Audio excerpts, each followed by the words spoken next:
You think you know David's story? Think again. 2 Samuel is where heroes become villains, where God's chosen king becomes an adulterer and murderer, and where a kingdom built on divine promise crumbles through human failure. This isn't Sunday school, David. This is the uncut, uncensored reality of power, passion, and prophecy. Watch a king spiral from dancing before God to hiding behind palace walls. See a family destroyed by lust, revenge, and civil war. Witness the moment God makes a promise that will echo for 3,000 years and change human history forever. 2 Samuel contains the most brutal family drama, the most shocking political scandals, and the most crucial prophetic moment in the Old Testament. This book doesn't just tell David's story. It reveals why the Bible needed Jesus Christ. Every crown must fall, every kingdom must crumble, until the true king comes. Buckle up. You're about to discover why 2 Samuel is the Bible's most essential and explosive book. David was in Ziklag when a man came running to him with terrible news. The stranger fell to the ground and bowed, his clothes torn and dirt on his head. This Amalekite told David that he had escaped from the battlefield, where Israel had suffered a crushing defeat. The news got worse. Both Saul and Jonathan were dead. But then the messenger made a fatal mistake. He claimed that he had found Saul wounded and dying, and that Saul had begged him to finish him off. The man even brought Saul's crown and bracelet as proof. What he thought would earn him a reward became his death sentence. David's reaction shocked everyone present. Instead of celebrating his enemy's death, he tore his clothes and wept. His men did the same, mourning and fasting until evening. Then David turned to the messenger and asked a simple question that sealed the man's fate. In chapter 1, verse 14, David said, "How is it you were not afraid to lift your hand to destroy the Lord's anointed?" Without hesitation, David ordered one of his men to strike down the Amalekite, saying in verse 16, "Your blood be on your own head. Your own mouth testified against you when you said, 'I killed the Lord's anointed.'" In chapter 1, verse 14, David said, "How is it you were not afraid to lift your hand to destroy the Lord's anointed?"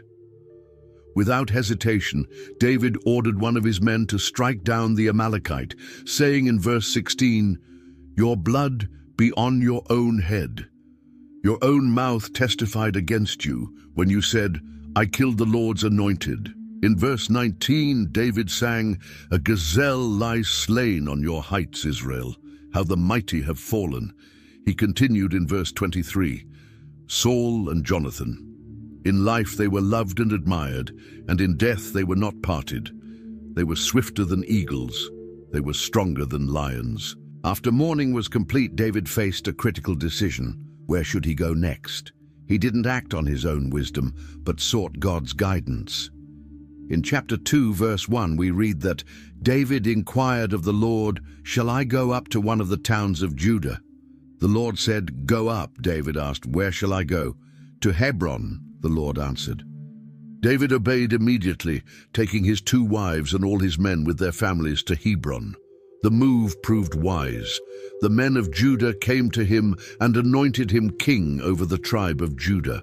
This was David's first official coronation, though he had been secretly anointed by Samuel years earlier. David's first act as king showed his character.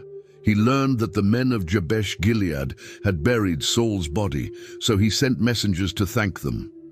In verse 5, David told them, "May you be blessed by the Lord for showing this kindness to Saul, your master, by burying him." He even invited them to join his kingdom, saying in verse 7, "Now then, be strong and brave, for Saul your master is dead, and the people of Judah have anointed me king over them."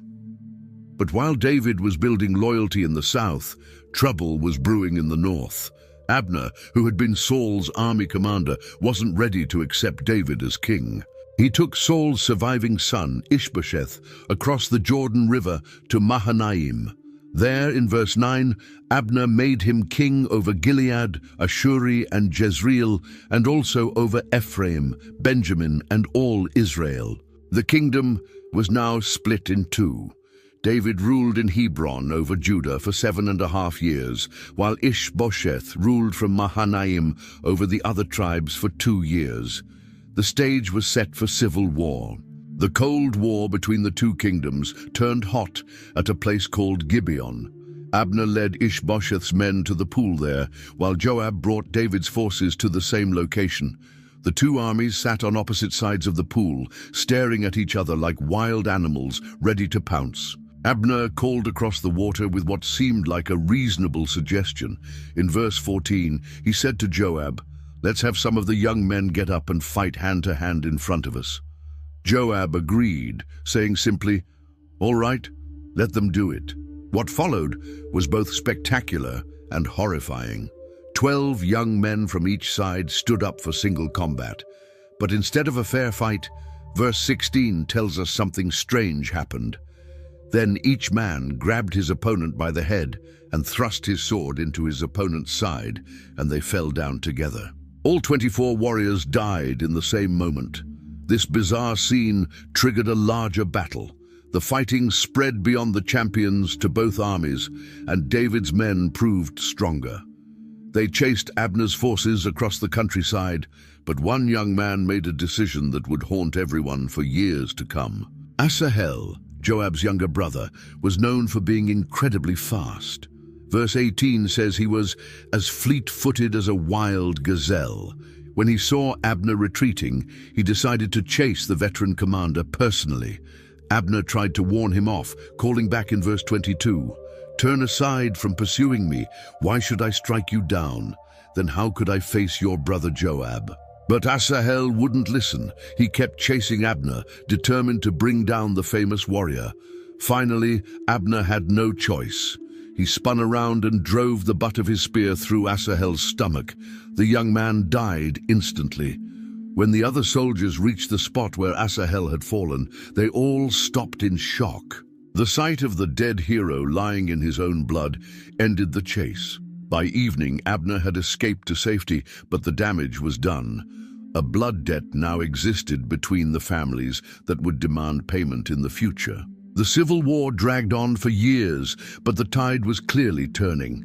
Chapter 3, verse 1 summarizes the situation perfectly. The war between the house of Saul and the house of David lasted a long time.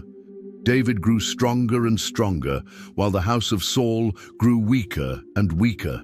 David's strength showed in his growing family.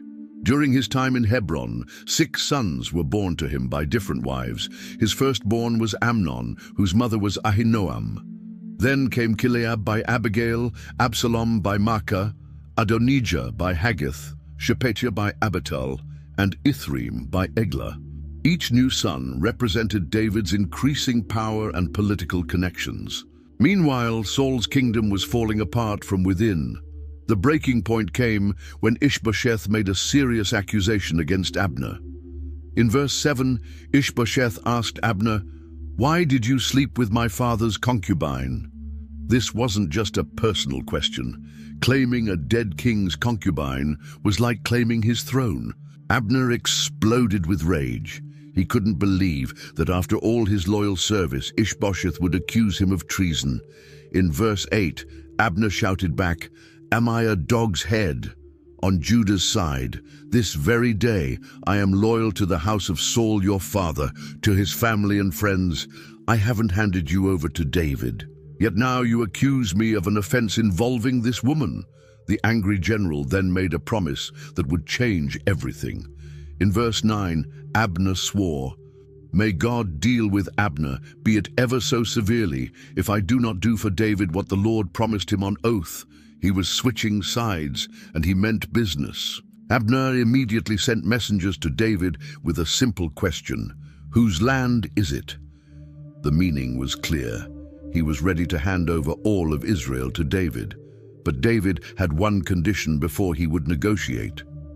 In verse 13, David said, "I will not see your face unless you bring Michal, daughter of Saul, when you come to see me." Michal had been David's first wife, but Saul had given her to another man during their conflict. Abner forced Ishbosheth to take Michal away from her current husband, Paltiel. The scene was heartbreaking. Verse 16 describes how Paltiel went with her, weeping behind her all the way to Bahurim, but politics required this sacrifice. With Michal delivered, Abner began working to unite the kingdom under David.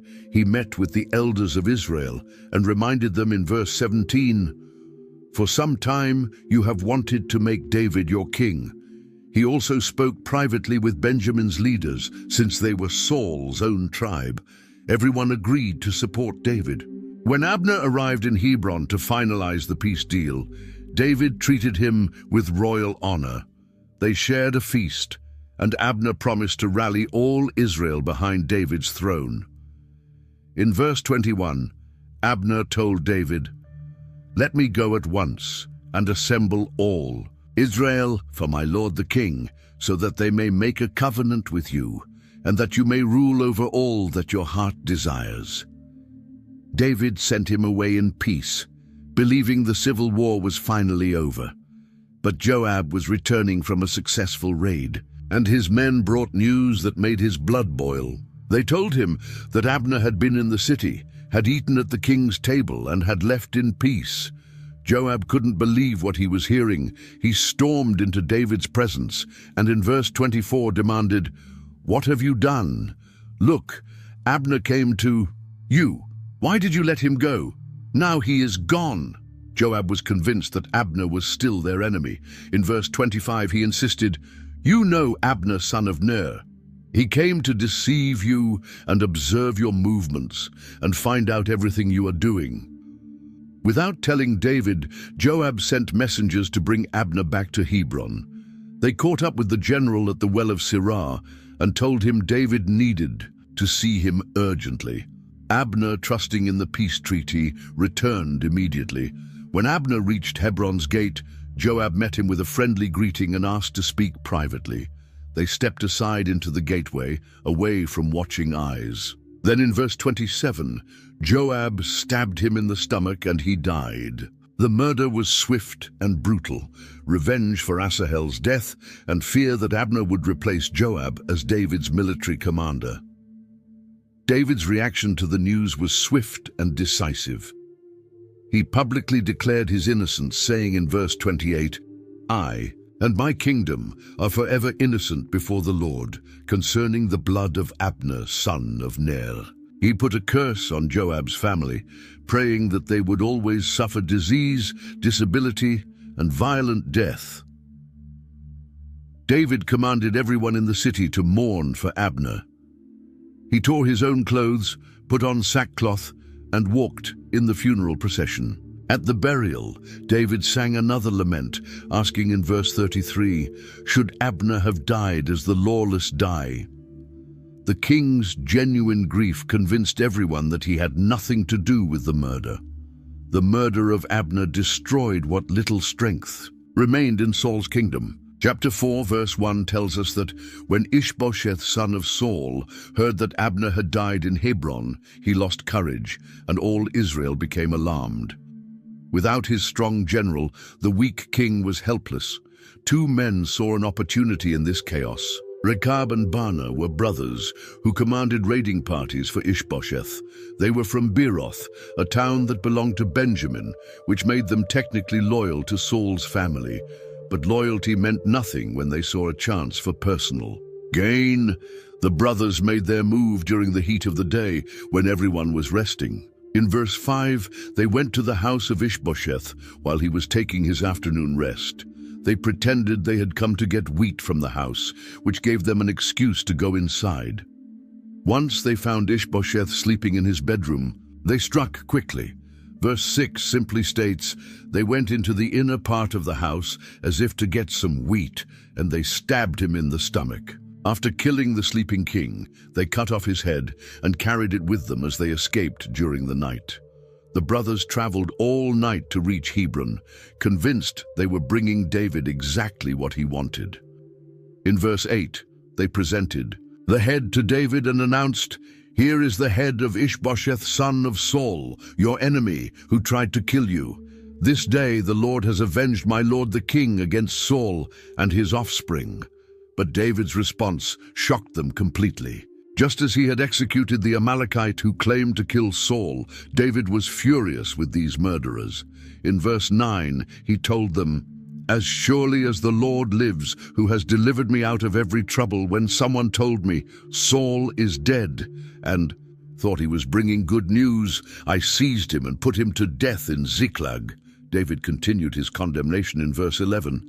"How much more, when wicked men have killed an innocent man in his own house and on his own bed, should I not now demand his blood from your hand and rid the earth of you?"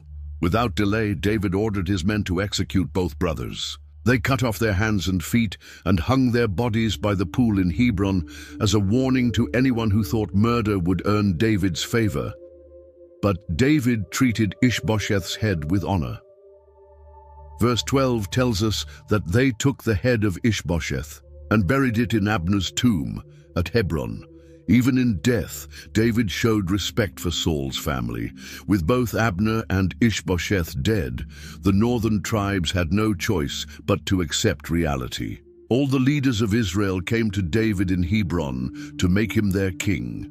Their reasons were practical and personal, as they explained in chapter 5, verse 1. "We are your own flesh and blood." They reminded David of his history with them, saying, in verse 2, "In the past, while Saul was king over us, you were the one who led Israel on their military campaigns. And the Lord said to you, 'You will shepherd my people Israel, and you will become their ruler.'" They knew David had been their real leader even when Saul wore the crown. The ceremony was formal and binding. Verse 3 records that all the elders of Israel came to King David at Hebron, and the king made a covenant with them at Hebron before the Lord, and they anointed David king over Israel. This was David's second anointing, first by his own tribe, now by the entire nation.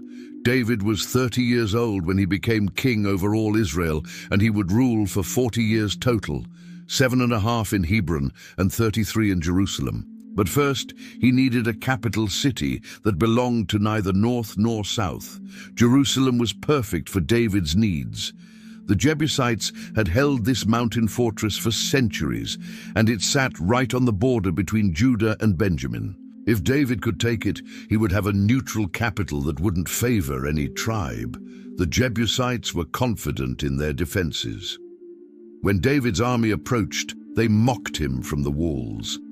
In verse 6, they called out, "You will not get in here. Even the blind and the lame can ward you off." They were so sure of their strength that they claimed disabled people could defend the city against David's mighty warriors. But David was determined to take Jerusalem. He offered a special reward, saying in verse 8, "Anyone who conquers the Jebusites will have to use the water shaft to reach those lame and blind who are David's enemies." The exact details of the attack aren't clear, but somehow David's men found a way into the supposedly impregnable city. Once Jerusalem fell, David made it his home. Verse 9 tells us that David then took up residence in the fortress and called it the City of David. He immediately began building projects to strengthen and beautify his new capital. King Hiram of Tyre sent cedar logs, carpenters, and stonemasons to build David a palace, recognizing David's new power. David's success was obvious to everyone. Verse 12 explains the reason. David knew that the Lord had established him as king over Israel and had exalted his kingdom for the sake of his people Israel. Now that David had a proper capital, he wanted to bring the most sacred object in Israel to Jerusalem, the Ark of the Covenant. This wooden box contained the stone tablets of the 10 Commandments and represented God's presence among his people. For years, it had been stored in a private home in Kiriath Jearim, almost forgotten during the chaos of Saul's reign. David gathered 30,000 chosen men of Israel for this special mission. This wasn't just moving furniture. This was bringing God himself to live in the capital city. The celebration began immediately as they loaded the ark onto a new cart pulled by oxen. But David made a crucial mistake. He followed the Philistines' example from years earlier instead of God's specific instructions. The law required that only Levites carry the ark using special poles, never touching it directly. Instead, David put it on a cart driven by Uzzah and Ahio, the sons of Abinadab. The procession was magnificent. Verse 5 describes how David and all Israel were celebrating with all their might before the Lord, with castanets, harps, lyres, timbrels, sistrums, and cymbals. The music and dancing showed everyone's joy at bringing God's presence home. But when they reached the threshing floor of Nacon, disaster struck. The oxen stumbled, and the ark started to fall off the cart. Uzzah instinctively reached out to steady it, and the moment his hand touched the sacred box, he dropped dead. Verse 7 explains that the Lord's anger burned against Uzzah because of his irreverent act. Therefore God struck him down, and he died there beside the ark of God. David's celebration turned to shock and fear. He became angry at what had happened and afraid to continue. In verse 9, David asked, "How can the ark of the Lord ever come to me?" Instead of taking it to Jerusalem, he left the ark at the nearby home of Obed-Edom the Gittite. For 3 months, the ark remained in Obed-Edom's house, and God blessed everything the man owned. When David heard about these blessings, he realized it was safe to bring the ark to Jerusalem if he did it correctly this time. David organized a second procession, but now he followed God's rules exactly. Every 6 steps, they stopped to offer sacrifices. David wore a linen ephod like a priest and danced with all his strength before the ark. The celebration was even greater than before, with shouting and trumpet blasts echoing through the hills. But when David returned home, he faced criticism from an unexpected source. Michal, his wife and Saul's daughter, watched from her window as the procession entered Jerusalem. She was disgusted by what she saw. In verse 16, we read that she despised him in her heart for dancing so wildly. When David came home, Michal confronted him sarcastically. In verse 20, she said, "How the king of Israel has distinguished himself today, going around half naked in full view of the slave girls of his servants, as any vulgar fellow would." She thought David had acted beneath his royal dignity. David's response showed his heart for God. In verse 21, he told her, "It was before the Lord who chose me rather than your father or anyone from his house when he appointed me ruler over the Lord's people Israel. I will celebrate before the Lord." He didn't care what anyone thought about his worship. The chapter ends with a sad note about Michal. Verse 23 simply states that Michal, daughter of Saul, had no children to the day of her death. The ark was finally home in Jerusalem, placed inside a tent David had prepared. The kingdom was united, the capital established, and God's presence dwelling among his people. David had risen from fugitive to king of all Israel. After David settled into his beautiful cedar palace, something began to bother him. Every day he lived in luxury, while the ark of God remained in a simple tent. It didn't seem right that the king should have a better house than the Lord himself. David shared his concern with Nathan the prophet, saying in chapter 7, verse 2, "Here, I am living in a house of cedar, while the ark of God remains in a tent." Nathan's first response seemed encouraging. In verse 3, the prophet told David, "Whatever you have in mind, go ahead and do it, for the Lord is with you." But that same night, God gave Nathan a very different message. The Lord had something surprising to say about David's plan to build a temple. God began by reminding David of his history in verse 8. "I took you from the pasture, from tending the flock, and appointed you ruler over my people Israel." God had been with David through every battle and had cut off all his enemies. Then came the shocking reversal. Instead of David building a house for God, God was going to build a house for David. But this wouldn't be a house made of wood and stone. In verse 11, God promised, "The Lord declares to you that the Lord himself will establish a house for you." This house would be a dynasty that would last forever. God explained the plan further in verse 12. When your days are over and you rest with your ancestors, I will raise up your offspring to succeed you, your own flesh and blood, and I will establish his kingdom. This son would be the one to build the temple, not David. In verse 13, God said, "He is the one who will build a house for my name, and I will establish the throne of his kingdom forever." The promise went beyond just one son. God was making a covenant with David's entire family line. In verse 16, the Lord declared, "Your house and your kingdom will endure forever before me. Your throne will be established forever." This wasn't just about Solomon or even about Israel's earthly kings. God was promising something that would reach far into the future. David's response to God's incredible promise showed his true character. He didn't celebrate or boast about his family becoming an eternal dynasty. Instead, he went and sat before the ark of the Lord, overwhelmed by God's grace. His prayer began with wonder and humility. In verse 18, David asked, "Who am I, sovereign Lord, and what is my family, that you have brought me this far?" He couldn't understand why God had chosen him from all the people in Israel. David remembered his humble beginnings as a shepherd boy and marveled at how far God had brought him. But David realized that God's promise went far beyond his own lifetime. In verse 19 he said, "And as if this were not enough in your sight, sovereign Lord, you have also spoken about the future of the house of your servant.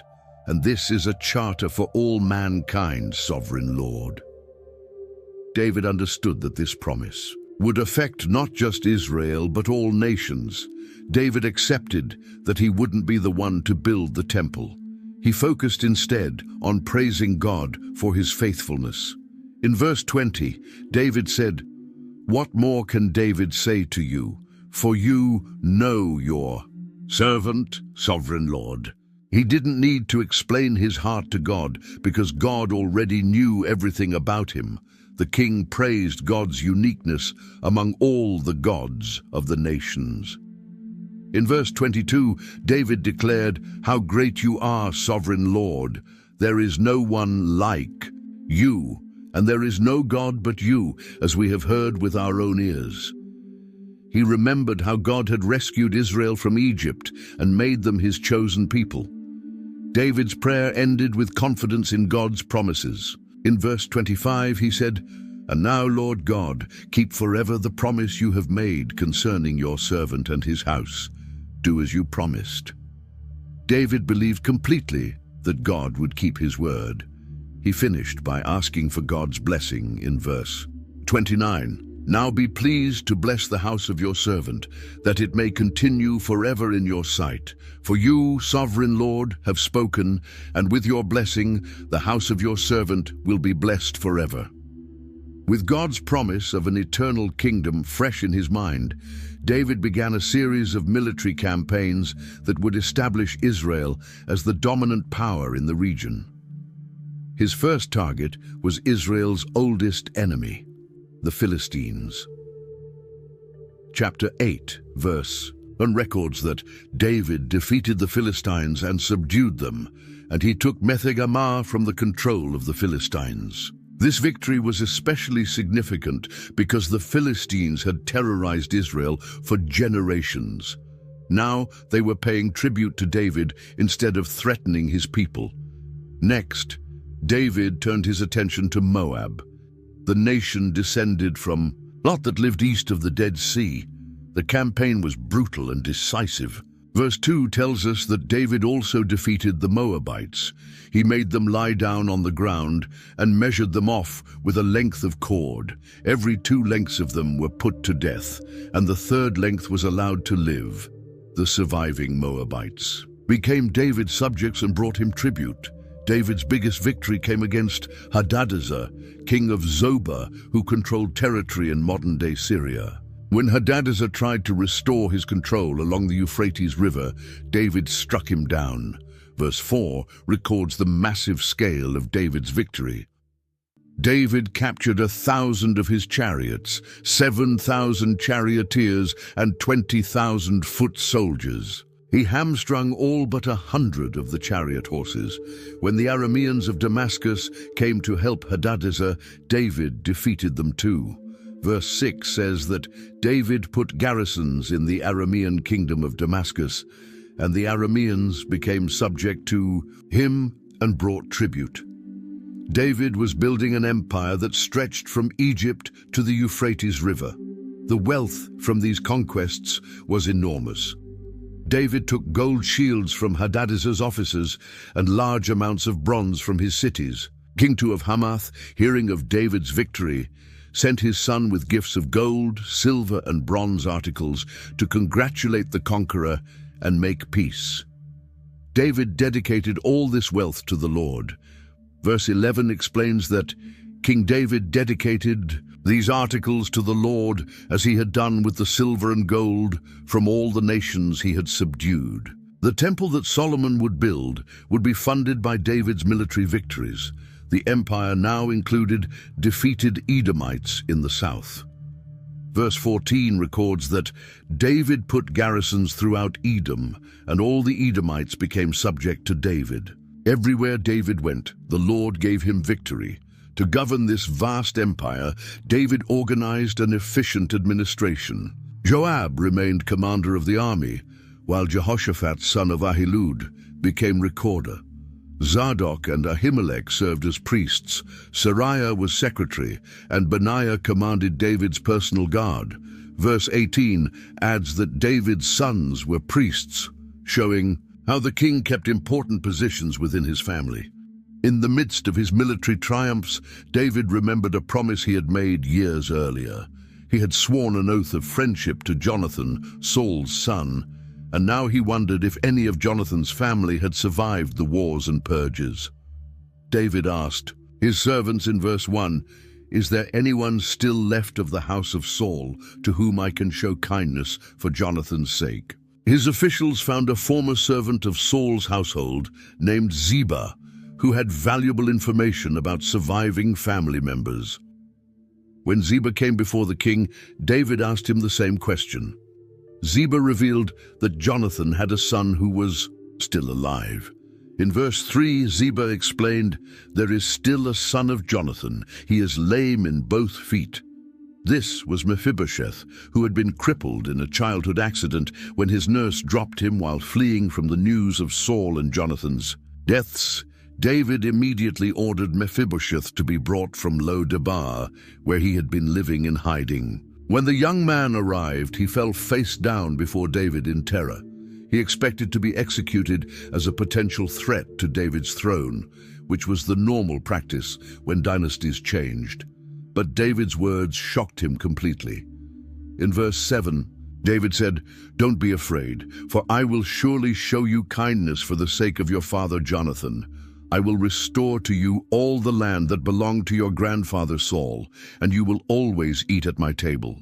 This wasn't just mercy, it was honor and wealth beyond Mephibosheth's wildest dreams. Mephibosheth couldn't believe what he was hearing. In verse 8, he responded, "What is your servant, that you should notice a dead dog like me?" He saw himself as worthless and powerless, completely at David's mercy. But David was serious about his promise. He called Ziba back and gave him detailed instructions. In verse 9, David told him, "I have given your master's grandson everything that belonged to Saul and his family. Ziba and his 15 sons and 20 servants would work the land, but all the produce would belong to Mephibosheth." The chapter ends with a beautiful picture of covenant loyalty. Verse 11 tells us that Mephibosheth ate at David's table like one of the king's sons.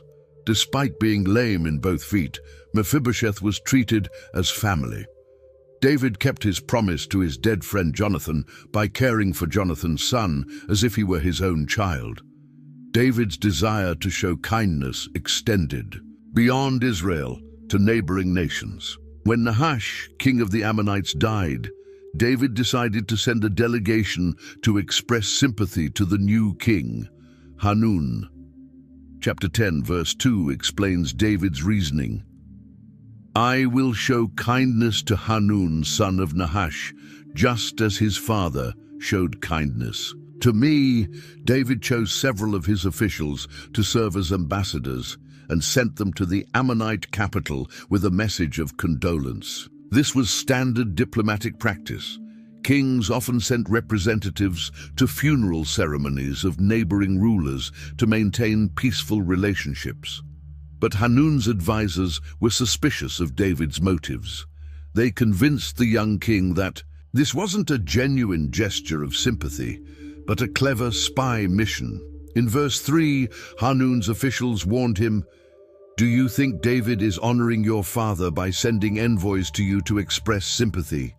Hasn't David sent them to you only to explore the city and spy it out and overthrow it?" Hanun listened to his advisors instead of accepting David's gesture at face value. What he did next was an act of extreme insult that guaranteed war. Verse 4 records the humiliation. "So Hanun seized David's envoys, shaved off half of each man's beard, cut off their garments at the buttocks, and sent them away." This wasn't just rude behavior. It was a calculated insult designed to shame David and his representatives. In that culture, a man's beard was a symbol of his dignity and maturity. Cutting someone's beard was like saying he was worth nothing. Exposing their buttocks added sexual humiliation to the insult. When David heard what had happened to his ambassadors, he was furious at the insult but compassionate toward his men. He knew they would be too ashamed to return to Jerusalem in their condition. In verse 5, David sent word to them, "Stay at Jericho till your beards have grown, and then come back." He wanted to spare them further embarrassment. The Ammonites realized they had made David their enemy and began preparing for war. They hired Syrian mercenaries to strengthen their army. 1,000 talents of silver bought them 32,000 chariots and charioteers from various Syrian kingdoms. They also allied with the king of Maacah and 12,000 men from Tob.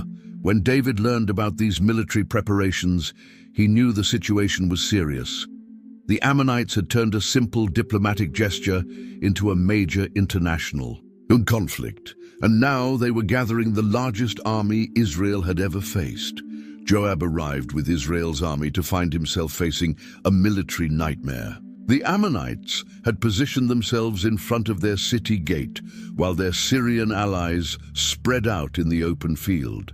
This meant Israel would have to fight on two fronts simultaneously, exactly what the enemy wanted.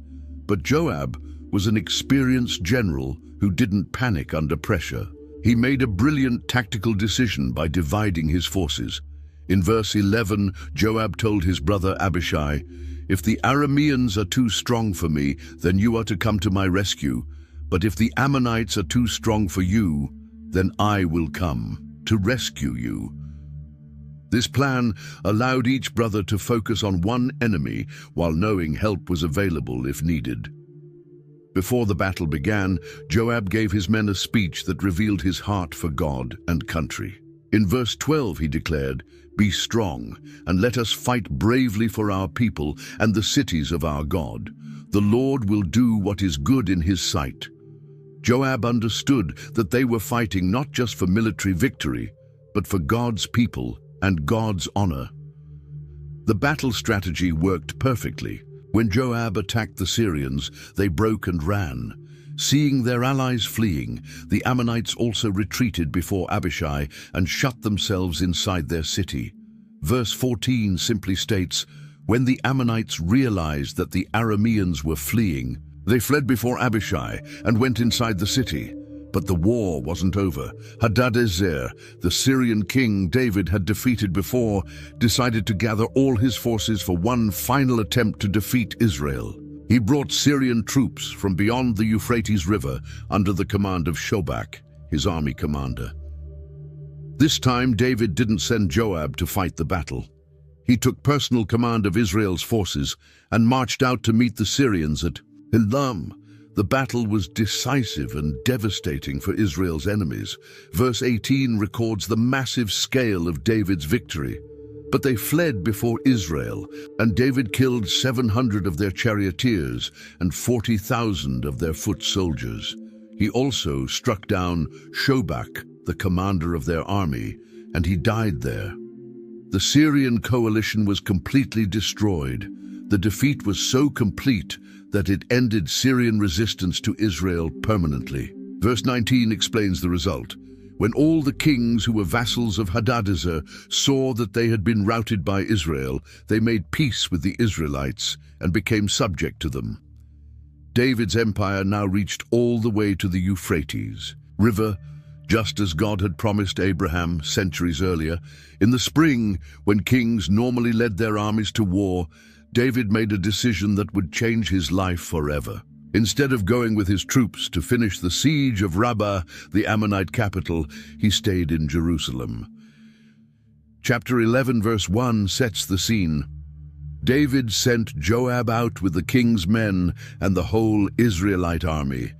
They destroyed the Ammonites and besieged Rabbah, but David remained in Jerusalem. One evening, David was walking on the roof of his palace when he saw something that captured his attention.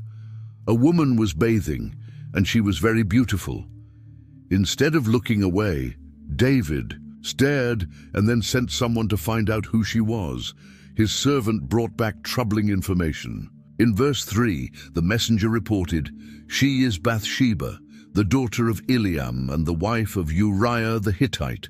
David now knew 3 important facts: her name, her father's identity, and most importantly, that she was married.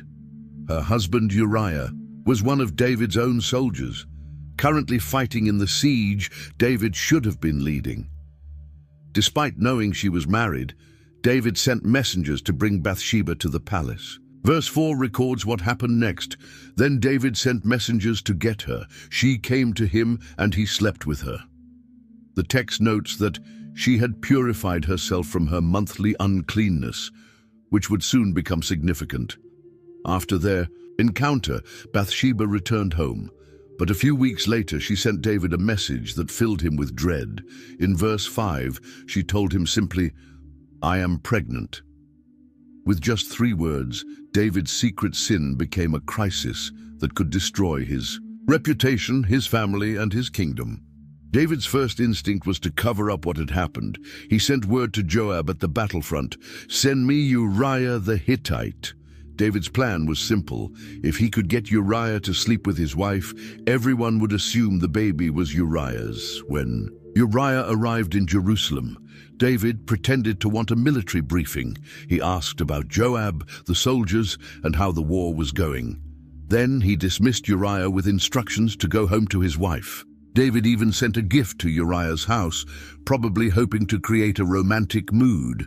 But David's plan failed because of Uriah's integrity. Instead of going home to Bathsheba, Uriah slept at the entrance to the palace with David's servants. When David learned about this, he called Uriah back and asked in verse 10, "Haven't you just come from a military campaign? Why didn't you go home?" Uriah's answer revealed his noble character. In verse 11, he explained, "The ark and Israel and Judah are staying in tents, and my commander Joab and my lord's men are camped in the open country. How could I go to my house to eat and drink and make love to my wife? As surely as you live, I will not do such a thing." While his king was enjoying palace luxury, Uriah refused to indulge in pleasures his fellow soldiers couldn't share. Desperate to make his plan work, David kept Uriah in Jerusalem another day and got him drunk, thinking alcohol might weaken his resolve. But even drunk, Uriah maintained his principles. Verse 13 says that he went out to sleep on his mat among his master's servants. He did not go home. With his cover-up attempt failing, David chose a path that would haunt him forever. He wrote a letter to Joab and gave it to Uriah to carry back to the battlefield. The bitter irony was that Uriah was carrying his own death sentence. The letter contained David's coldest command. In verse 15, David ordered Joab, "Put Uriah out in front, where the fighting is fiercest." Then withdraw from him, so he will be struck down and die. David was using his position as king to commit murder, and he was making his loyal general an accomplice. Joab obeyed his king's order. He positioned Uriah at the most dangerous spot during an attack on Rabbah's walls. When the enemy fought back, fiercely Joab pulled his men back and left Uriah exposed. Uriah died in battle, along with several other soldiers, just as David had planned.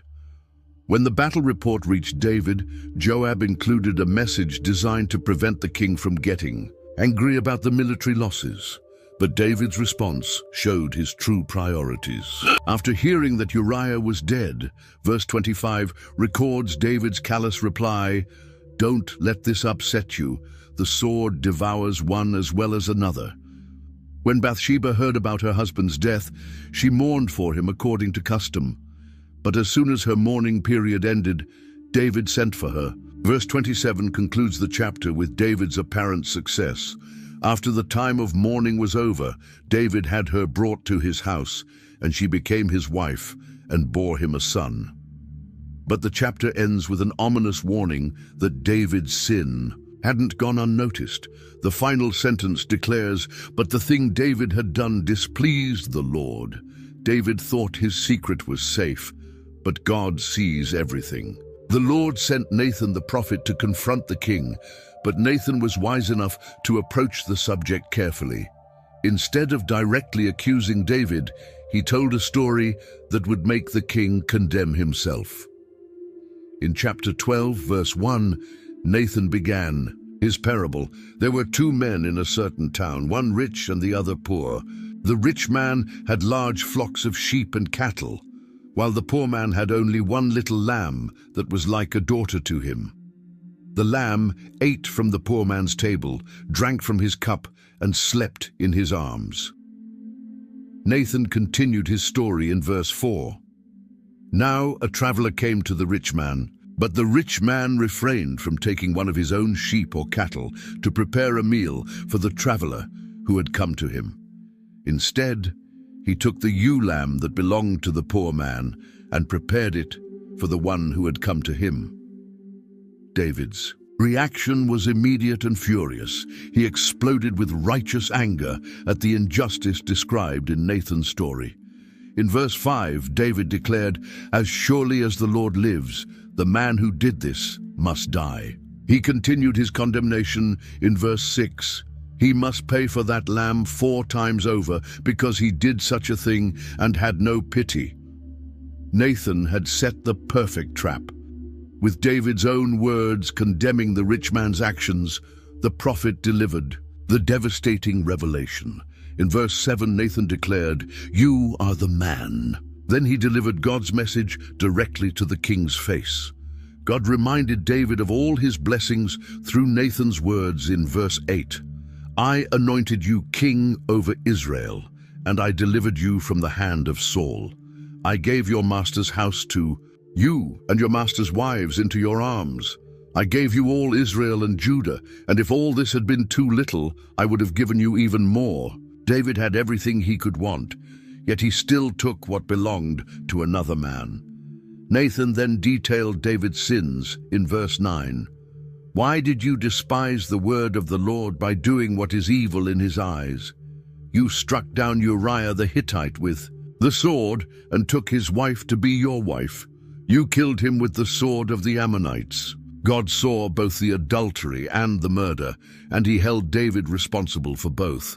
The judgment was swift and severe.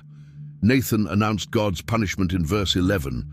"Out of your own household I am going to bring calamity on you.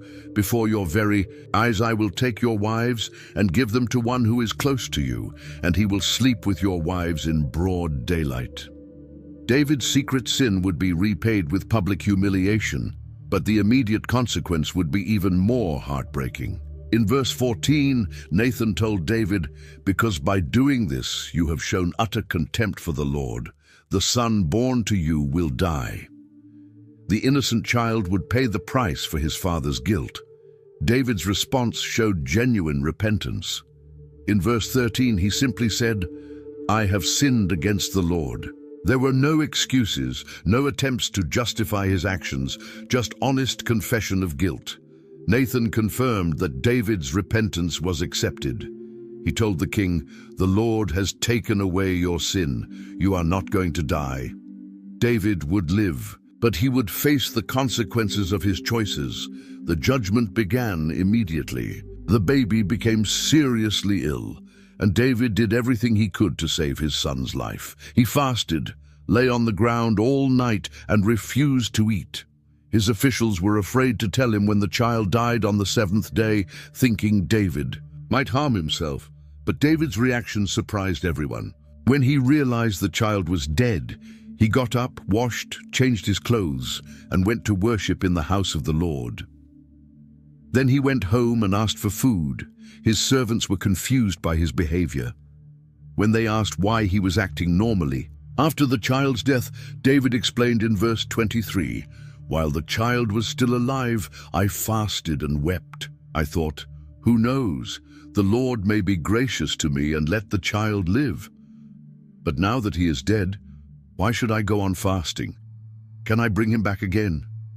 I will go to him, but he will not return to me.'" David then comforted Bathsheba in her grief, and she became pregnant again. When their second son was born, they named him Solomon. Verse 24 adds that the Lord loved him, showing that God's judgment was complete and his mercy was returning. Meanwhile, the siege of Rabbah was nearing its end. Joab sent word to David that the city was about to fall and urged the king to come personally to capture it. David gathered his forces and went to Rabbah, taking the city and claiming the victory. He took the royal crown, which weighed a talent, of gold, and made it his own.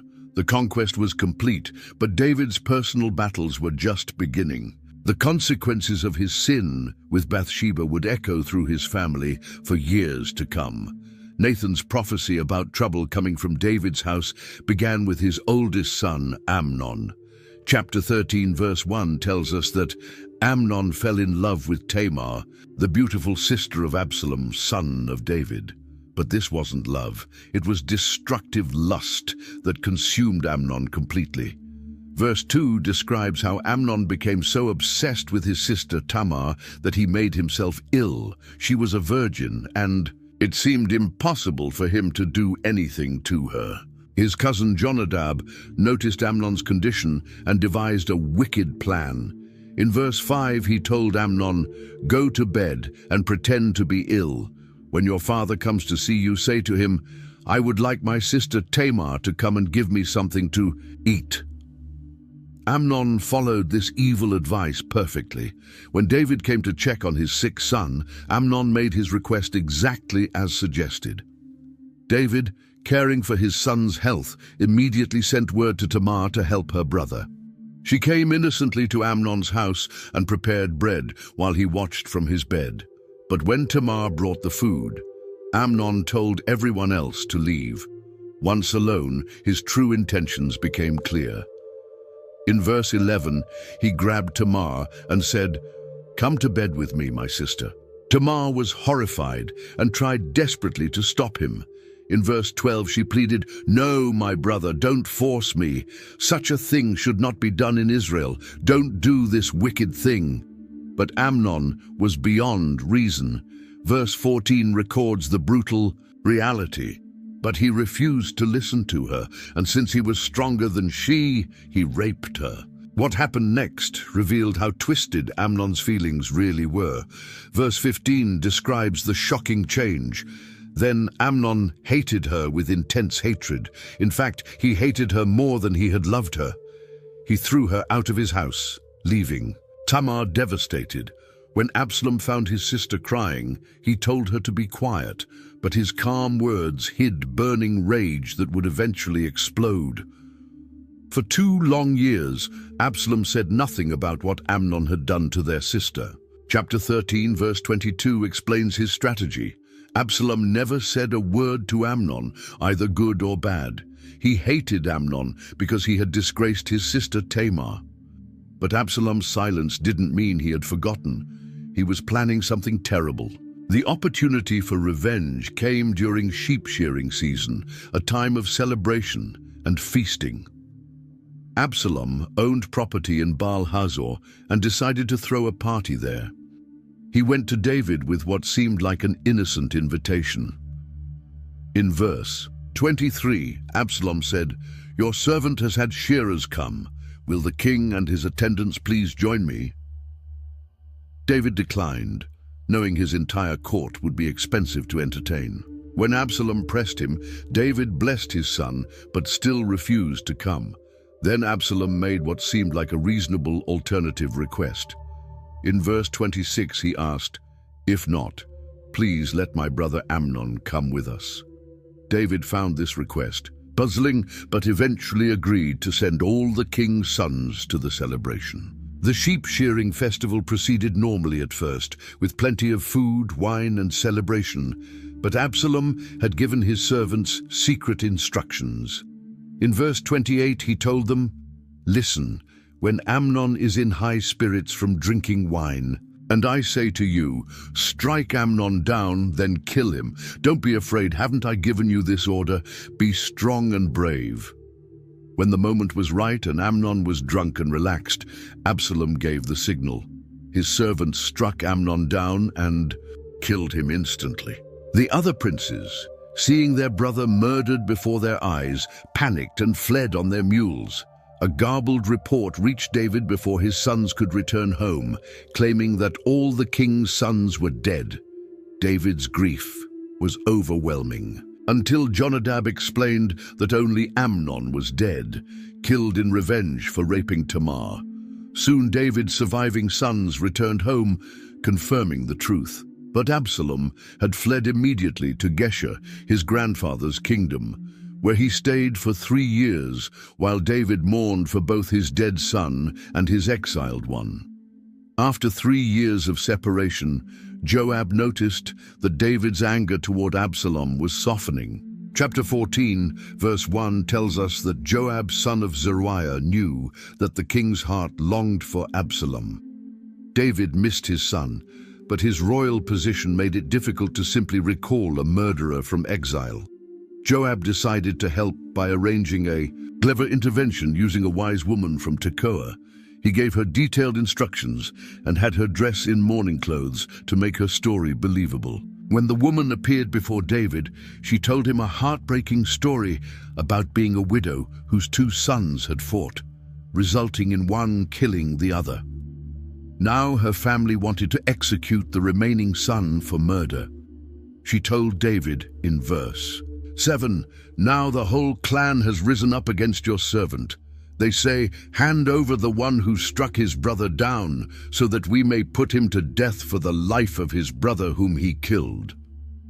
She explained that if her last son died, her family line would be extinct and she would have no one to care for her. David was moved by her plight and promised to protect her son. But then the woman sprang her trap. In verse 13 she said, "Why then have you devised a thing like this against the people of God? When the king says this, does he not convict himself? For the king has not brought back his banished son." She was pointing out David's inconsistency in protecting her fictional son while keeping his real son in exile. The woman's argument was brilliant and piercing, reminding David that God himself believes in restoration and second chances. When David realized Joab was behind this intervention, he gave in. In verse 21, he told Joab, "Very well, I will do it. Go, bring back the young man Absalom." But David's reconciliation came with a significant condition. Absalom could return to Jerusalem, but was forbidden from seeing his father's face.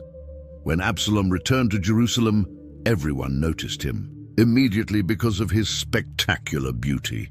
Chapter 14, verse 25, explains why, in all Israel, there was not a man so highly praised for his handsome appearance as Absalom.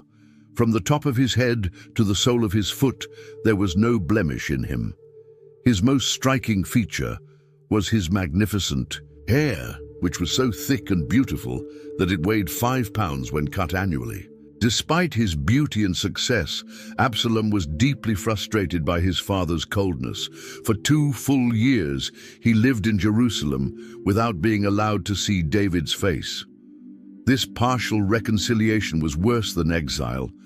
He was close enough to the palace to feel rejected every day. Finally, Absalom decided to force a meeting with his father through Joab, who had arranged his return. When Joab ignored his requests twice, Absalom took drastic action. In verse 30, he told his servants, "Look, Joab's field is next to mine, and he has barley there. Go and set it on fire." This wasn't just property damage. It was a direct challenge that Joab couldn't ignore. The plan worked perfectly. When Joab's barley field went up in flames, he came storming to Absalom's house demanding answers. Absalom was ready with his response. In verse 32, he explained, "Look, I sent word to you and said, 'Come here so I can send you to the king to ask, why have I come from Geshur? It would be better for me if I was still there. Now then, I want to see the king's face, and if I am guilty of anything, let him put me to death.'" Absalom's logic was simple but powerful. He deserved either full restoration or execution, not this painful limbo.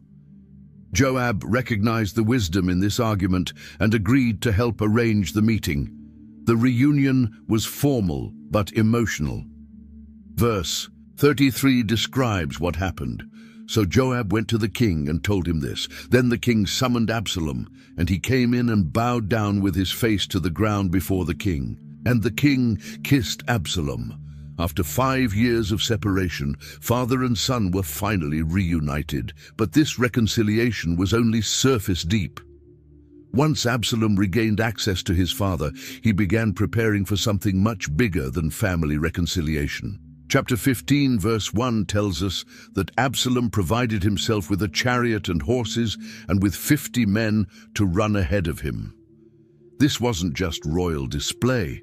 It was political theater designed to make Absalom look like the future king.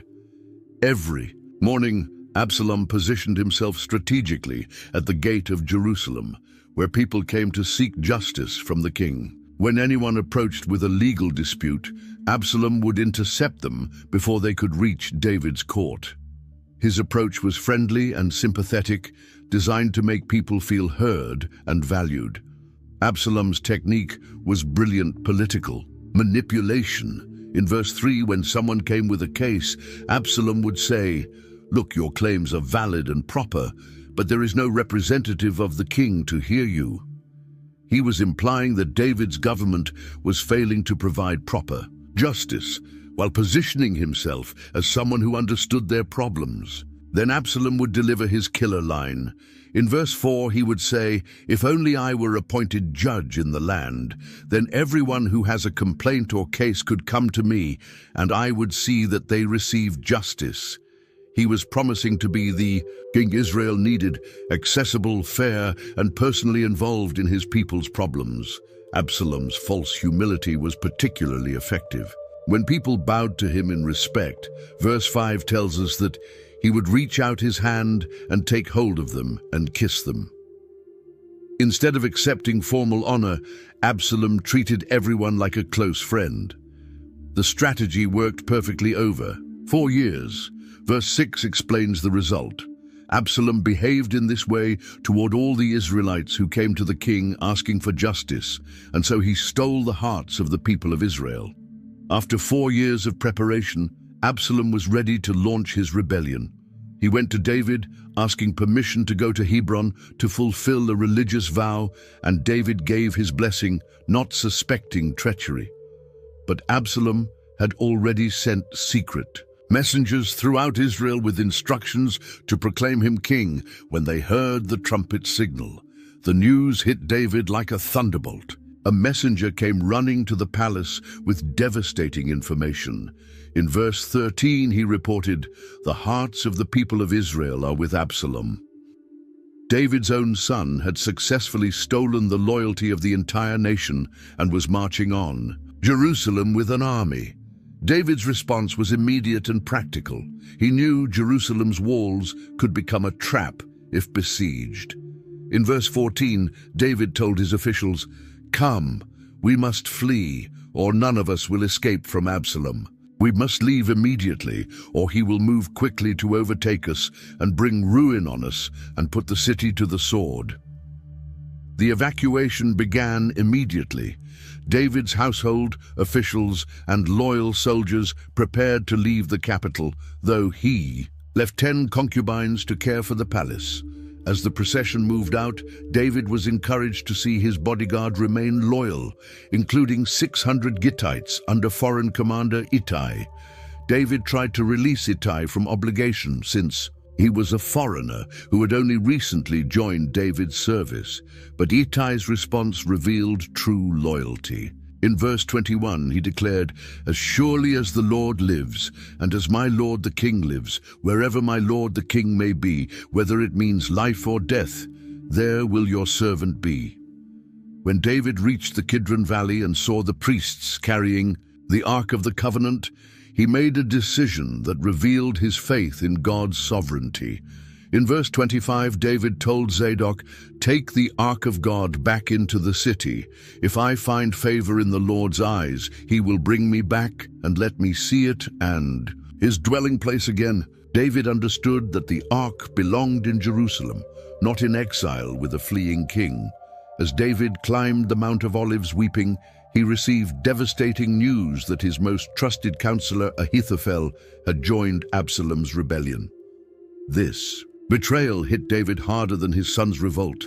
He immediately prayed in verse 31, "Lord, turn Ahithophel's counsel into foolishness." But God provided help when Hushai the Archite arrived, whom David sent back to Jerusalem as a double agent to frustrate Ahithophel's advice from within Absalom's court.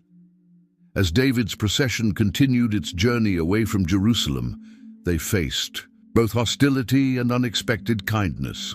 When they reached Bahurim, a man named Shimei from Saul's family came out cursing and throwing stones at the king and his supporters.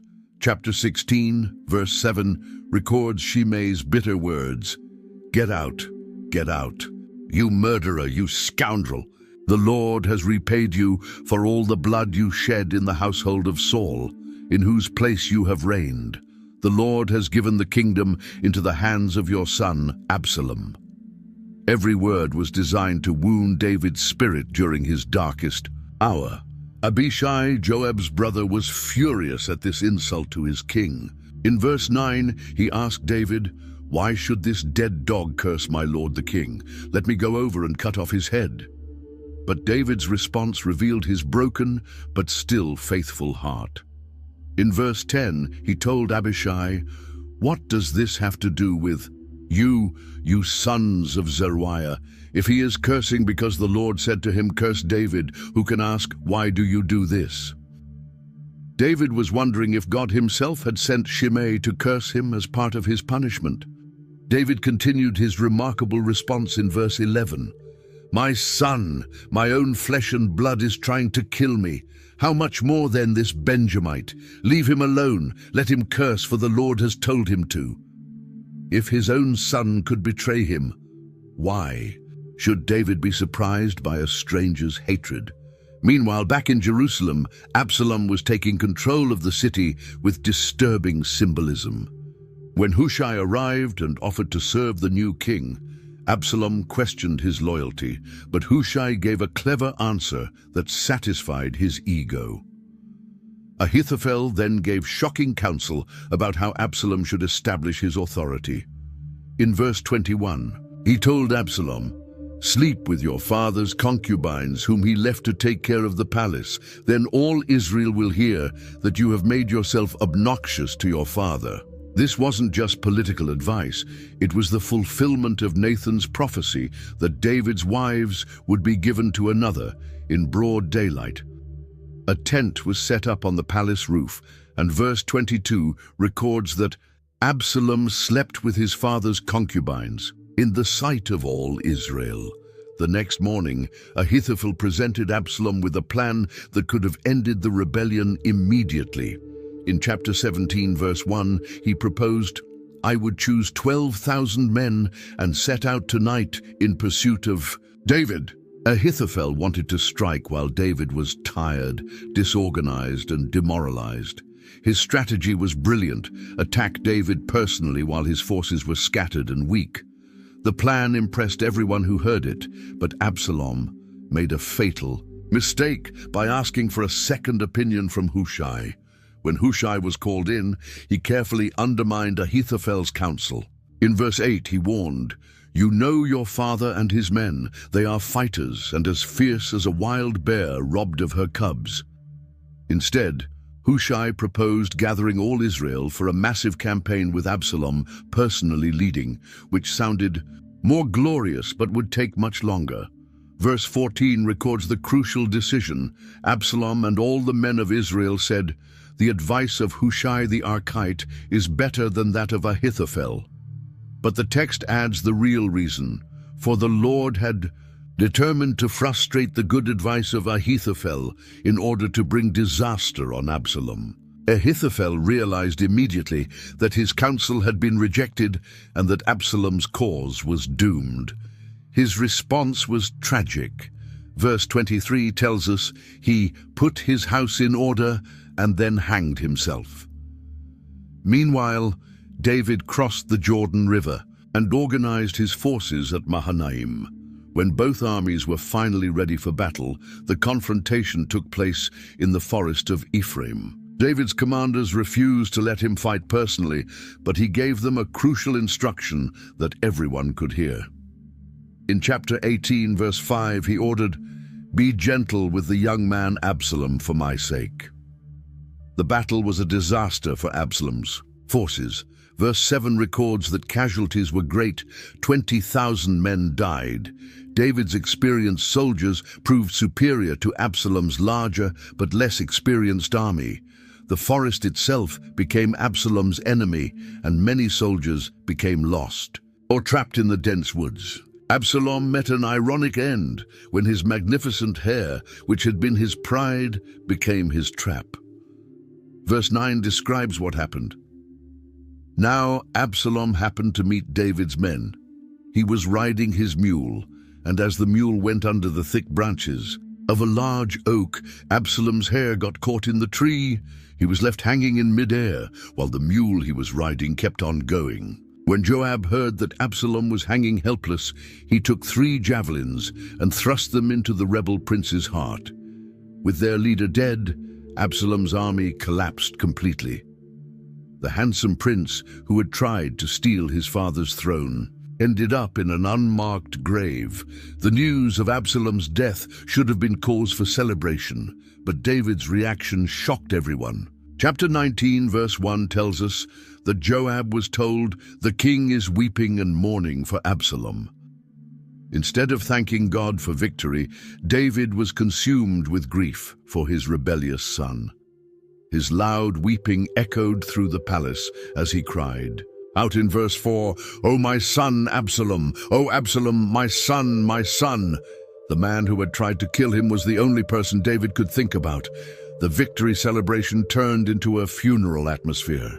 Verse 2 explains that for the whole army, the victory that day was turned into mourning, because on that day the troops heard it said, "The king is grieving for his son." David's soldiers had risked their lives to save him, but now they felt ashamed of their success. These brave warriors, who should have been heroes, sneaked back into the city like defeated men.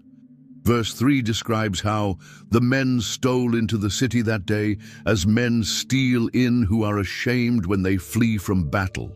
Joab couldn't stand watching this any longer. He marched straight into David's private chambers, where the king was still crying. Joab's words in verse 5 were harsh but necessary. "Today you have humiliated all your men who have just saved your life and the lives of your sons and daughters and the lives of your wives and concubines." Joab continued his rebuke with brutal honesty in verse 6. "You love those who hate you and hate those who love you. You have made it clear today that the commanders and their men mean nothing to you.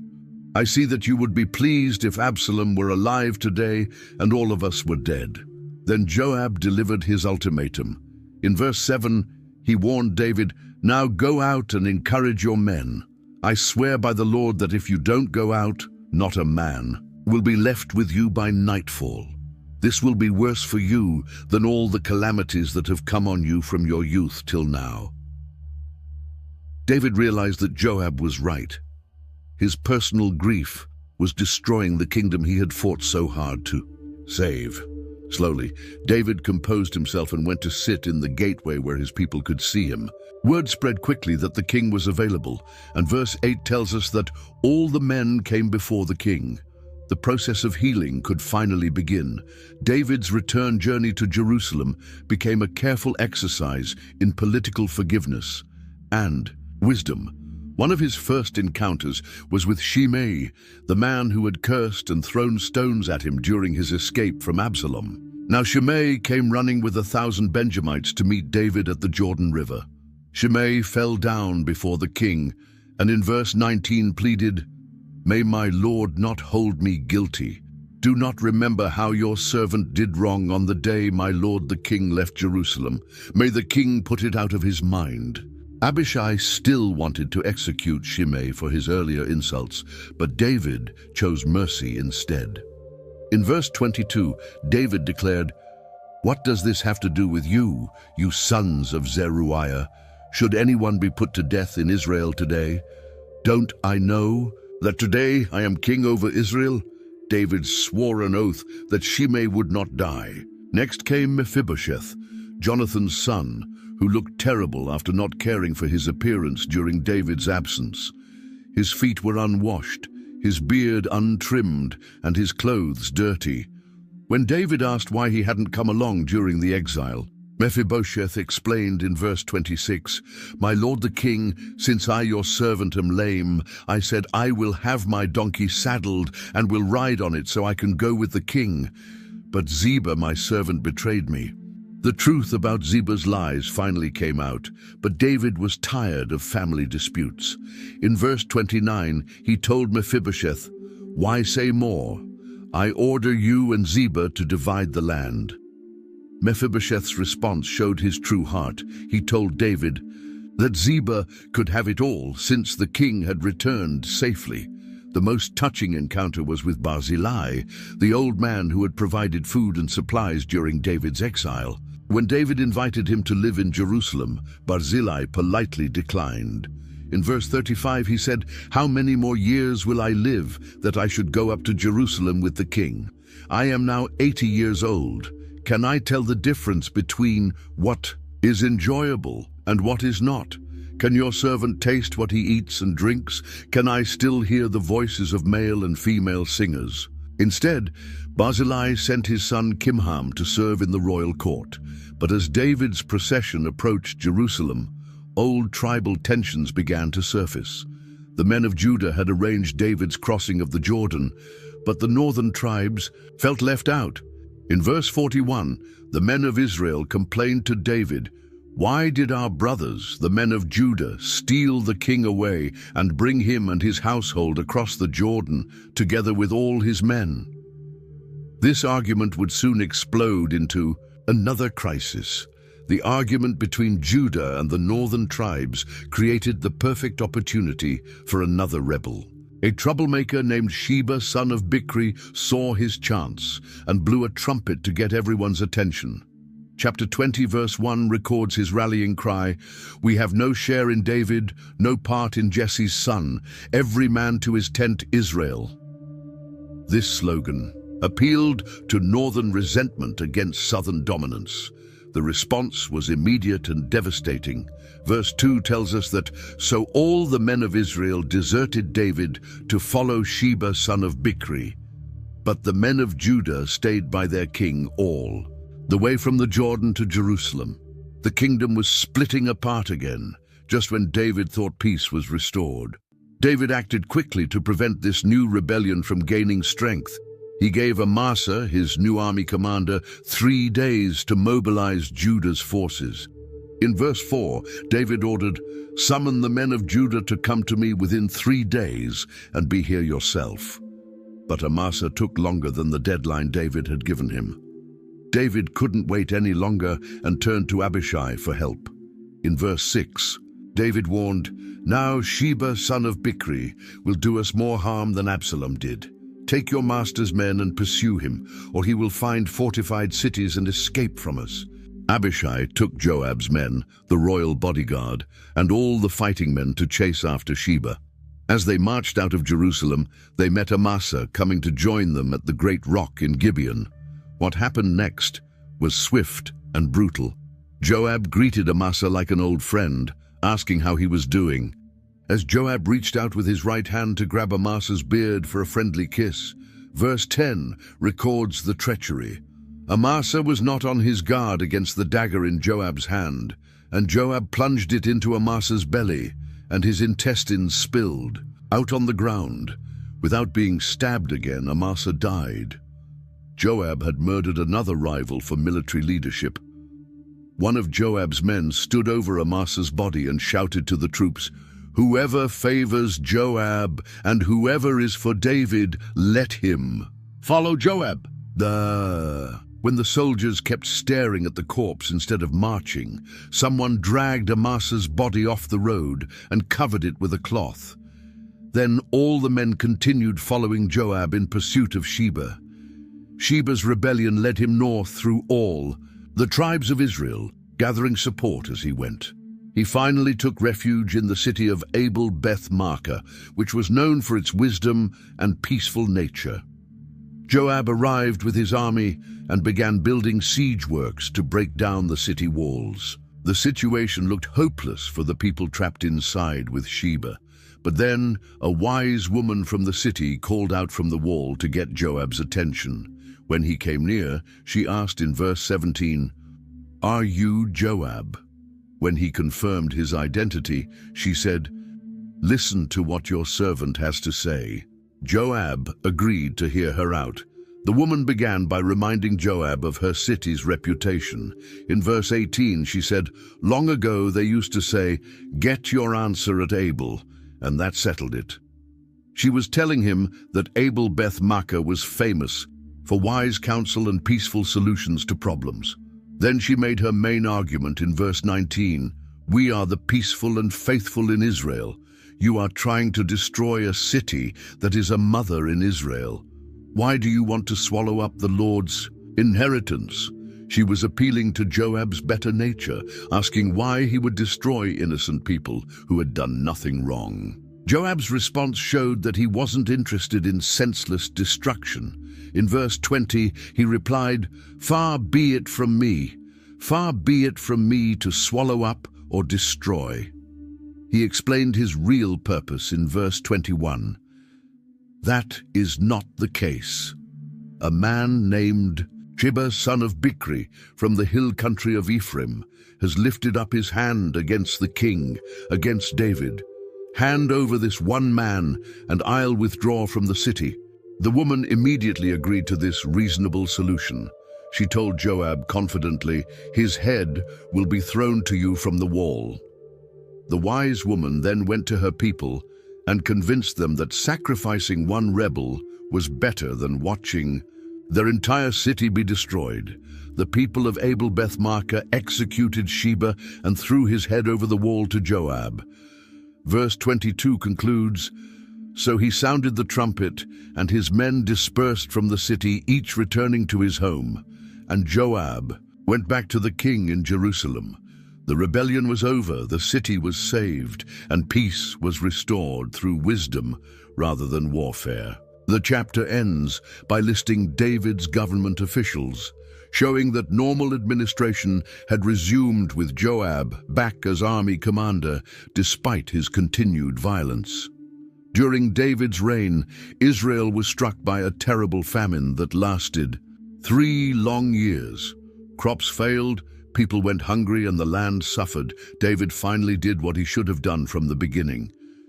He sought the Lord's face to understand why this disaster had come upon his kingdom. Chapter 21, verse 1 tells us what God revealed. It is on account of Saul and his blood-stained house. It's because he put the Gibeonites to death. Years earlier, Saul had broken a sacred oath that Joshua had made with the Gibeonites centuries before. The Gibeonites were not Israelites, but Israel had sworn to protect them. Despite this covenant, Saul had tried to wipe them out in his zeal for Israel and Judah. Now God was holding the nation accountable for this broken promise. David immediately called the surviving Gibeonites to meet with him. He asked them directly in verse 3, "What shall I do for you? How shall I make atonement so that you will bless the Lord's inheritance?" The Gibeonites didn't want money or the right to kill Israelites in revenge. Instead, they had a specific request. In verse 6, they told David, "Let 7 of his male descendants be given to us to be killed, and their bodies exposed before the Lord at Gibeah of Saul," the Lord's chosen one. They wanted justice through the execution of 7 men from Saul's family. David agreed to their request, but was careful to protect those under his personal oath. Verse 7 explains, "The king spared Mephibosheth, son of Jonathan, the son of Saul, because of the oath before the Lord between David and Jonathan, son of Saul." David had made a sacred promise to Jonathan, and he would not break it even to end the famine. Instead, David chose 7 other descendants of Saul, 2 sons of Rizpah, Saul's concubine, and 5 grandsons through Saul's daughter Merab. The Gibeonites executed all 7 men at the beginning of barley harvest and left their bodies exposed on the mountain. This was meant to be a public demonstration that justice had been done for Saul's crimes. But then something beautiful and heartbreaking happened. Rizpah, the mother of 2 of the executed men, took sackcloth and spread it on a rock. From the beginning of harvest until the rains came, she stayed there day and night, protecting the bodies from birds and wild animals. Her faithful vigil lasted for months, and verse 10 tells us that she did not let the birds touch them by day or the wild animals by night. When David heard about Rizpah's devotion, he was moved to show proper honor to the dead. He arranged for the bones of Saul and Jonathan to be brought from their burial place and gave them a proper burial alongside the 7 executed men. Verse 14 records, "They buried the bones of Saul and his son Jonathan in the tomb of Saul's father Kish at Zelah in Benjamin, and did everything the king commanded." After that, God answered prayer in behalf of the land. As David grew older, his legendary strength began to fade, and this became dangerously apparent during another war with the Philistines. Chapter 21, verse 15 sets the scene. Once again, there was a battle between the Philistines and Israel. David went down with his men to fight against the Philistines, and he became exhausted. During this battle, David faced Ishbi-Benob, one of the descendants of Rapha, the ancient race of giants. This giant warrior carried a bronze spear that weighed 300 shekels and wore a new sword. Verse 16 tells us that he said he would kill David. The aging king was in serious danger, but his loyal warriors came to his rescue. Abishai, son of Zeruiah, struck down the giant and saved David's life. After this close call, David's men made an important decision. They told their king in verse 17, "Never again will you go out with us to battle, so that the lamp of Israel will not be extinguished." They realized that David was too valuable to risk in personal combat anymore. His days as a warrior were over, but his role as king and spiritual leader continued. The text then honors the mighty warriors who continued fighting the giants in David's place. At Gob, there was another battle with the Philistines where Sibbecai the Hushathite killed Saph, another descendant of Rapha. In yet another battle at Gob, Elhanan son of Jair killed Goliath the Gittite's brother, whose spear shaft was like a weaver's rod. The most impressive giant killer was Jonathan, son of David's brother Shimea. This giant he faced had 6 fingers on each hand and 6 toes on each foot, 24 digits in total. Verse 21 tells us that when he taunted Israel, Jonathan's son of Shimea, David's brother, killed him. The chapter concludes by noting in verse 22 that these 4 were descendants of Rapha in Gath, and they fell at the hands of David and his men. The race of giants that had terrorized Israel since the days of Moses was finally being eliminated by David's mighty warriors. Even though David could no longer fight them personally, his legacy lived on through the brave men he had trained.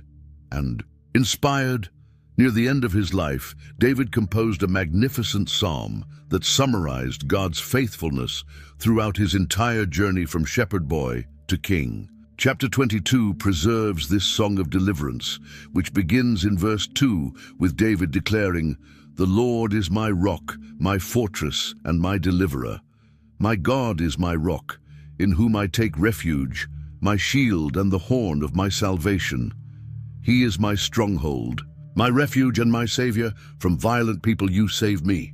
David remembered how God had rescued him from every enemy, describing his deliverance in vivid imagery. In verse 5 he sang, "The waves of death swirled about me, the torrents of destruction overwhelmed me. But God heard his cry for help."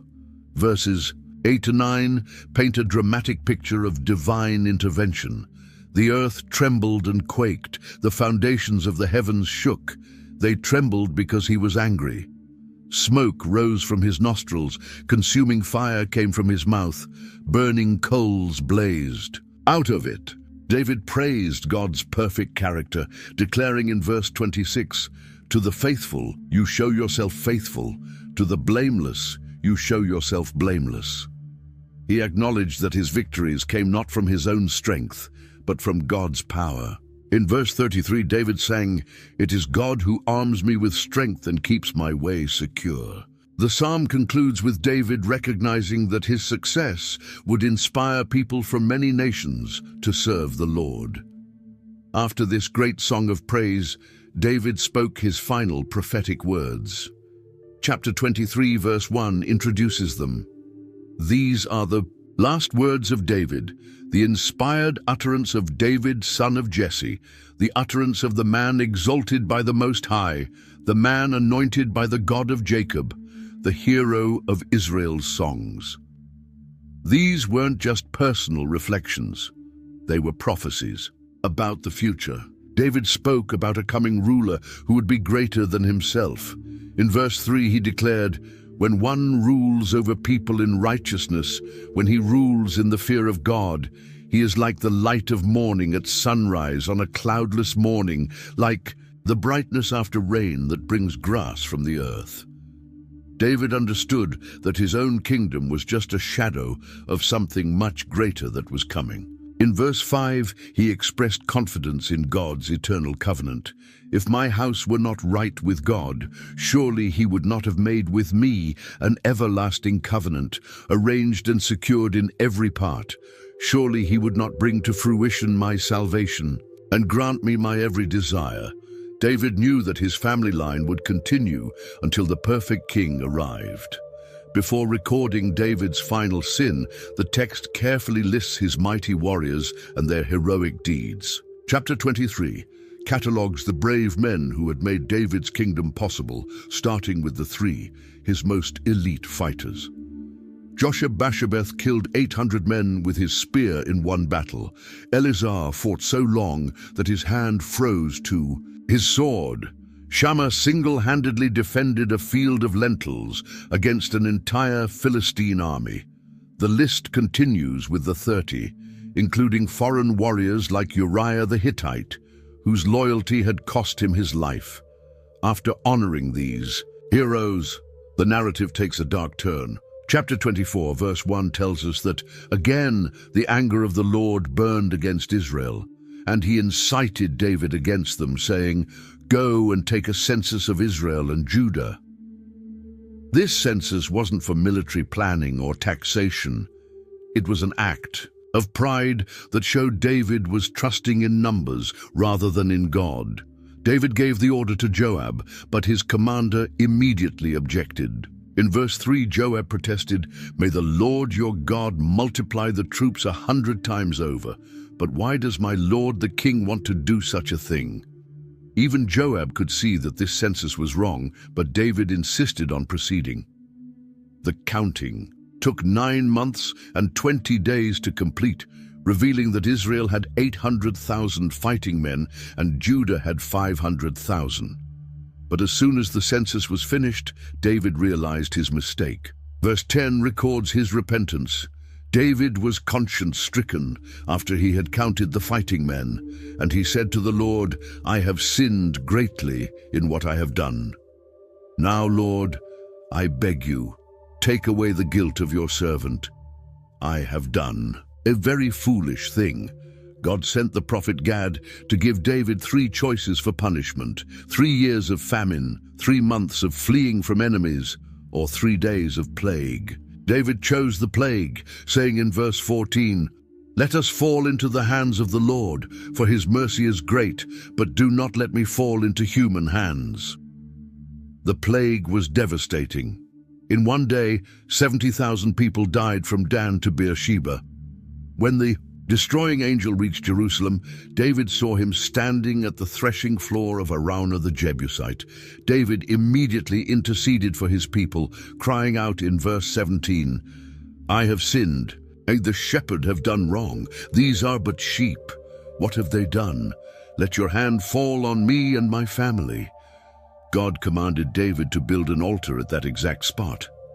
When Araunah offered to give everything for free, David refused, saying, in verse 24, "I will not sacrifice to the Lord my God burnt offerings that cost me nothing." David bought the threshing floor, an oxen for 50 shekels of silver, built an altar, and offered sacrifices. Verse 25 concludes, "Then the Lord answered prayer in behalf of the land, and the plague on Israel was stopped." This place, where judgment ended, would become the site of Solomon's temple, connecting David's final sin with future hope.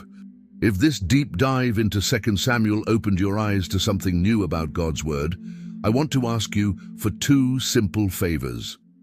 First, hit that subscribe button and join our community of Bible explorers. We're just getting started with these, You've Never Seen Before series, and there's so much more scripture to discover together. Second, share this video with someone who needs to hear these stories. Maybe it's a friend who thinks the Bible is boring, or a family member who's going through their own struggles with power, family, or faith. David's story reminds us that God uses broken people to accomplish his perfect plans.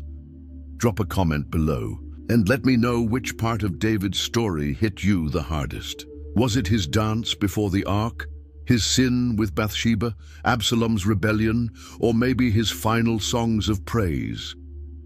I read every comment and love hearing how God's Word is working in your lives. Thanks for taking this journey through 2 Samuel with me. Until next time, keep digging deeper into the greatest story ever told, because the more you discover, the more you'll realize it's really all about Jesus.